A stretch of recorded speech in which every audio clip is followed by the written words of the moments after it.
In the quiet suburbs of California in the late 1970s, life followed a rhythm people trusted.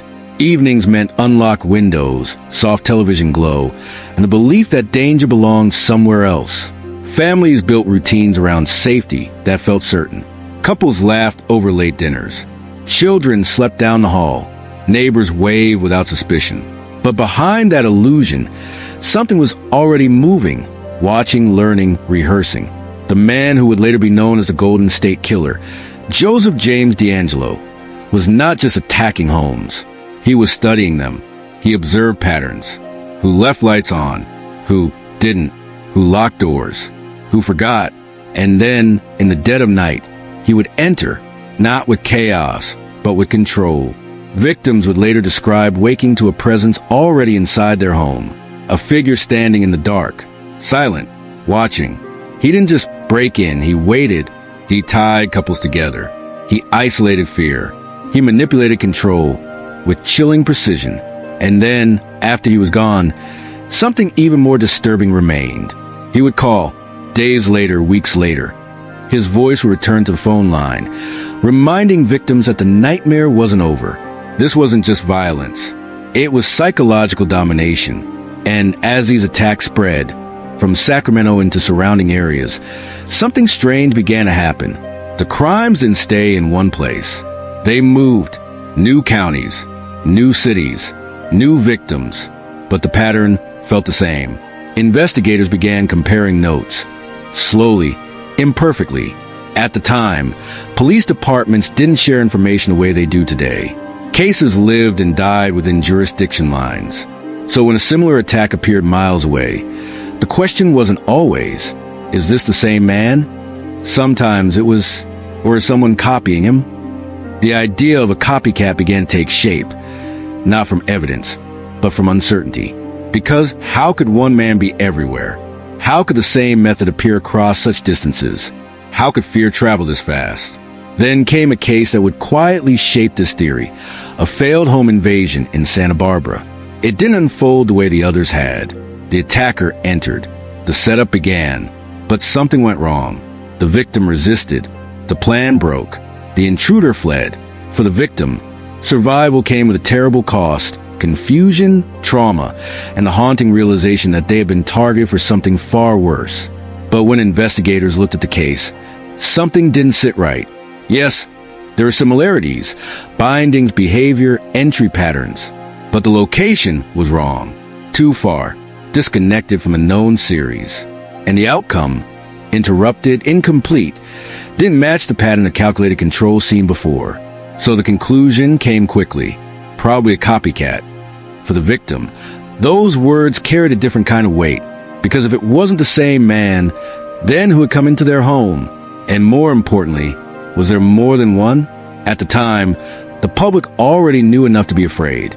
Details of the East Area rapist methods had spread. Through news reports, whispers, and warnings passed from neighbor to neighbor. People knew about the bindings. They knew about the late-night entries. They knew about the phone calls. Fear had become a shared language. And in that environment, the idea of imitation felt possible. Maybe someone else had studied the same reports. Maybe someone else had learned the same patterns. Maybe the terror itself had become contagious. But months later, something began to shift. Investigators revisited the Santa Barbara case, not because of new evidence, but because of a growing realization. The details were too precise. The behavior wasn't dissimilar. It was consistent in ways that were difficult to fake. The timing, the control, the subtle patterns in how the attacker moved through the home. This didn't feel like imitation anymore. It felt like evolution. The same offender, testing, adapting, expanding beyond what anyone thought possible. The case that had been dismissed as a copycat was something far more disturbing. It belonged to him, which raised a chilling possibility. If this attack had been misclassified, how many others had been overlooked? How many victims had been told their experience didn't fit, when it actually did? And how far had he really gone? By the time the pattern became undeniable, the damage was already done. The killer had moved across regions undetected. Not because he was invisible, but because the system wasn't designed to see him as one continuous threat. The copycat theory, once a reasonable explanation, had become something else entirely. A blind spot, a hesitation, a dangerous underestimation. And behind it all was a man who thrived in that uncertainty. A man who didn't just commit crimes, but manipulated perception itself. Psychologically, offenders like this often share one defining trait: the need for control that extends beyond the act itself. Not just controlling victims, but controlling how they are seen, how the crimes are interpreted, how long it takes for the truth to emerge. In this case, the shifting geography, the evolving methods, and the fragmented investigations created the perfect environment for that control to flourish. It wasn't just what he did, it was how long he could keep doing it, while no one fully understood what they were facing. And perhaps most haunting of all, some victims were left not only with trauma, but with doubt about whether their experience even belonged to the same nightmare. Communities lived in a state of suspended fear, never quite sure the threat was singular or multiplying. And in that uncertainty, trust began to erode. Doors were locked earlier, lights stayed on longer, but peace never fully returned. Because the question lingered, was this one man or something worse? Even today, that moment, the misclassification, the hesitation, the copycat label remains one of the most unsettling aspects of the case. Not because it proved there were multiple killers, but because it showed how easily the truth could slip through the cracks, and how close the investigation came to missing the full picture. So now the question turns to you. If you had been there, seeing these patterns unfold across distance and time, would you have believed it was one man? Or would you have believed someone was copying him? For decades, the question lingered like a shadow that refused to fade. The attacks had stopped. The calls had gone silent. The neighborhoods that once lived in fear slowly rebuilt a sense of normalcy, but never completely. Then, in 2018, everything changed. Advances in forensic science, specifically genetic genealogy, opened a door that had been closed for decades. Investigators revisited old evidence. DNA, preserved from crime scenes long ago, was analyzed in ways that hadn't been possible before. And slowly, methodically, a name began to surface. Joseph James DeAngelo, a former police officer, a man who had once sworn to protect, a man who had lived quietly for years, blending into ordinary life, shopping, talking with neighbors, existing without suspicion. There was no dramatic chase, no final confrontation, just a quiet arrest, and a realization that sent shockwaves through every community that had once lived in fear. The monster had been human all along, not a ghost, not a network, not a series of copycats. One man, at least, that's what the evidence would ultimately prove. DNA linked him conclusively to multiple crimes across the timeline. The patterns, once debated, began to align with undeniable clarity. The East Area Rapist, the original Night Stalker, the Visalia Ransacker, all names that had once suggested separate entities, now pointed to the same individual. And with that, the copycat theory, the idea that multiple offenders have been mimicking each other, began to collapse. But not completely, because even with a name, even with a face, not everything fit perfectly. Some cases, especially those on the edges of the timeline, lacked direct forensic confirmation. Some incidents have been dismissed early, labeled as unrelated, or, as before, copycat. And while many were later reconsidered, not all of them could be definitively tied back, which leaves an unsettling possibility, not proven, but not entirely dismissed.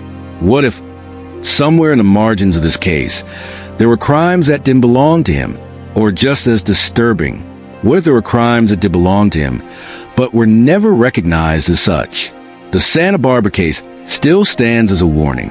A real attack, a real victim, initially pushed aside as imitation, only later understood as part of the same pattern. It forces a difficult reflection on the investigation itself, not as a failure, but as a human process shaped by limitations of time, communication, and understanding. Back then, investigators didn't have shared databases. They didn't have DNA tools powerful enough to connect cases across decades. They relied on patterns, intuition, and incomplete information. And sometimes those limitations created gaps. Gaps where doubt could grow. Gaps where a predator could continue. From a psychological perspective, offenders like DeAngelo are often driven by more than impulse. There is structure in their behavior, control, planning, adaptation. Experts have suggested that his background, particularly his time in law enforcement, may have played a role. He understood investigative methods. He knew how evidence was collected. He knew how jurisdictions operated separately. And perhaps most importantly, he understood how to disappear, not just physically, but pattern-wise, by shifting locations, by evolving his methods, by creating just enough variation to make connections uncertain. That kind of behavior doesn't just evade capture, it creates confusion. And confusion breeds theories, including the idea that there might be more than one offender. But here's where the psychological picture deepens. Some experts argue that the perceived variation in his crimes may not indicate multiple offenders at all, but rather the natural progression of a single individual adapting over time, learning, refining, experimenting, which leads to a haunting realization. The differences that once suggested copycats may actually reflect the same mind, growing more confident and more dangerous. For the victims and their families, the arrest brought something complex. Relief, yes, but also a resurgence of pain, because closure doesn't erase memory. It doesn't undo years of fear or the long nights spent wondering if the attacker would return. Some survivors spoke of mixed emotions, gratitude that he was finally caught, but also anger that it took so long, and for some, a deeper unease, knowing that for years, they had been part of a story no one fully understood. Communities revisited their past with new clarity and new grief. Neighbors who once suspected strangers now realized the threat had lived quietly among them. The ordinary became unsettling, because if someone like that could remain hidden for so long, what else could be hiding in plain sight? And still, despite the conviction, despite the overwhelming evidence, not every question has an answer. Not every incident fits perfectly into the timeline. Not every doubt has been resolved. Which brings us back to the original question. Was there ever a copycat? Officially, there is no confirmed evidence of one, but the existence of misclassified cases, the gaps in forensic confirmation, the sheer complexity of the timeline, they leave just enough uncertainty to keep the question alive, not as a proven theory, but as an unresolved possibility. And maybe that's what makes this case so enduring, not just the crimes themselves, but the realization that even when the truth is found, it may not be complete. So now we leave you with this. Do you believe every crime attributed to him was truly his? Or do you think somewhere in the shadows of this case, another story exists, unseen, unconfirmed, and still waiting to be understood? Share your thoughts, your theories, and your reflections, because sometimes the most important answers come not from certainty, but from the questions we refuse to stop asking.